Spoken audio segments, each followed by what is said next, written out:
So guys, today I'm going to make a pumpkin soup. We got this pumpkin squash from the pumpkin farm for Halloween. So it looks like a crown prince. I'm sure it will be a similar type, if not a crown prince. So what I'm going to do is I'm going to segment it into sort of these segments, cut through and take the seeds out. I've got a piece of parchment paper there ready to, or kitchen roll, to put the seeds out because I'm going to try and grow some next year. I've got my trays ready for roasting. I've got my olive oil, my mixed herbs, salt and pepper, and easy garlic and some chicken stock. And they're the only ingredients that are going to go into this soup. So what I'll do is I'll stop it there. I'll cut the pumpkin into segments and lay them out on the trays and show you what I've done and how I do it. So I've took a wedge out, as you can see. Lovely orange thick flesh with seeds in. So they're the seeds I'm going to collect. I'm going to cut that in half again because it's quite thick. But when you're trying to do a pumpkin, have a very sharp knife. But I always go stab right the way through to the centre and then wiggle it all the way down like that. I see people trying to take the whole section, right the way across, and it's so hard to do. If you do it through there next to the stem and down, and then again it comes out like that, which gives you a better size to work with. But now I've got this off, I'll be able to cut it into smaller pieces easily. Okay, so as you can see, I've cut these into a bit bigger pieces to fit on because there's only 2 on that tray. I've put these as a medium size and then an assortment on this one just to see how they cook. But I'll tell you one thing, you get a lot of meat, I should say, on the crown prince, if that's what it is, squash, because I've only used half and you can see all these seeds. So I'm just going to give you a quick demonstration. So this seed here is flat, and when you press it, it popped, so it's not fertilized, whereas this seed is nice and fat. So they're the ones that I'm going to be trying to take for seeds for next year. So I've got a lot to choose from. I'm going to try and get about 50 seeds out of this at least, because I think this, if it works out and it tastes as good as it looks, these are going to be our main croppers for the next several years. So I'll show you what it's like when we've got to the next stage.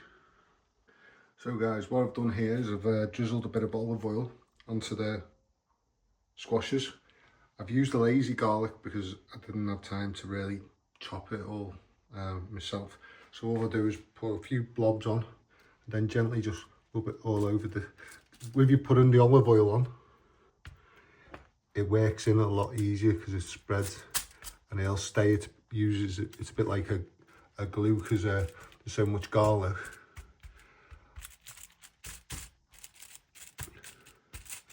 And then what we're going to do after I've washed my hands is I'm going to season it with mixed herbs and salt and pepper. And then they're going to go into a preheated oven on 200 degrees in an electric oven, which I think is gas mark 8. If you're using a gas oven, or maybe 7, I'm not 100% sure. So everyone knows their own ovens, so go with your thing. And I'm going to roast them till they start going golden and soft. So hopefully I'll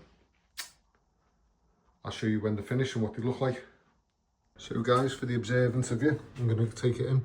You can see I've added an extra ingredient on this. I've sprinkled some smoked paprika to give it an extra depth of flavour.